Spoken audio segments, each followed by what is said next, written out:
A growing passion is made possible by the San Diego County Water Authority and its member agencies.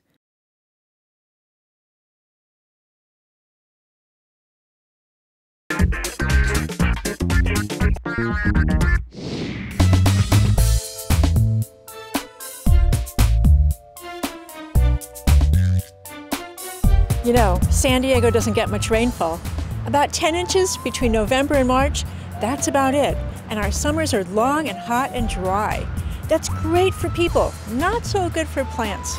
So to be climate appropriate, our gardens need to be water wise. Now, if that sounds to you like gardening is hard here, think again. Gardening is just different here, thanks to that Mediterranean climate pattern. And it happens only in 5 regions of the world. Here, the west coast of Chile, southern tip of South Africa, the southern and western coast of Australia, and of course in the Mediterranean. We use different plants. We garden in different seasons, and our gardens just look different. Water-wise gardens, they're hotter than you might think today on A Growing Passion.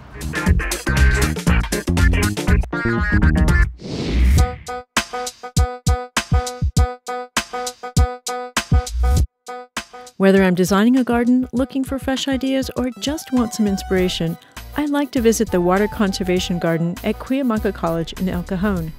The garden's 5 acres showcase low water landscapes. It's hot here in summer, well over 100 degrees, and in winter it can freeze. Plants that thrive in this garden do well with little or no irrigation in most any garden in San Diego County. The Water Conservation Garden is a learning laboratory. It's a demonstration garden and a beautiful setting to learn about water-wise gardening. When you buy a plant in a 1-gallon container, it's pretty hard to imagine what it'll look like when full-grown. Here you can see those plants, how big they are, their shapes, how they flower, and what they look like when they're mature. You can see cactus and succulents, Australian plants, California natives, a low-water meadow, and more. All of these plants perform beautifully in our Mediterranean climate. John Bolthouse is Executive Director of the Water Conservation Garden. He describes the garden's mission.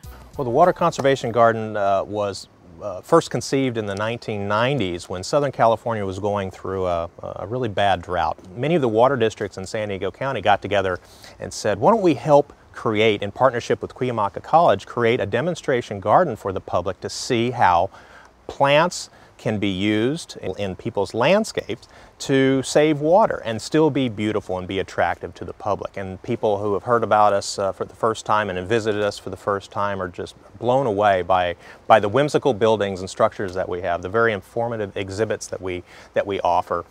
So we serve as an inspiration for design and for amateur gardeners as well as professional landscapers. There is actually a wider world out there for beauty in landscaping with water-wise, drought-tolerant plants. And we hope we're conveying that to members of the public that come visit us here, that there is such a wide variety of plants available to you here in Southern California that can give you lots of different variety and opportunities for your home landscaping. I like to send clients here to see best practices of water-wise gardening in action. Hydrozoning, that's grouping plants according to their water need, is essential to conserving water.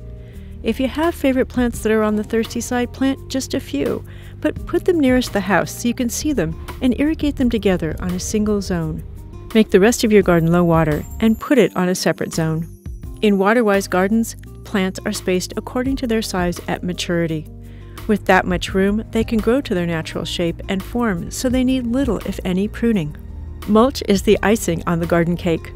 It holds moisture in the soil, it keeps weeds down, it modulates soil temperatures, and in the case of organic mulch, it even helps build the soil, and it gives the garden a nice finished look.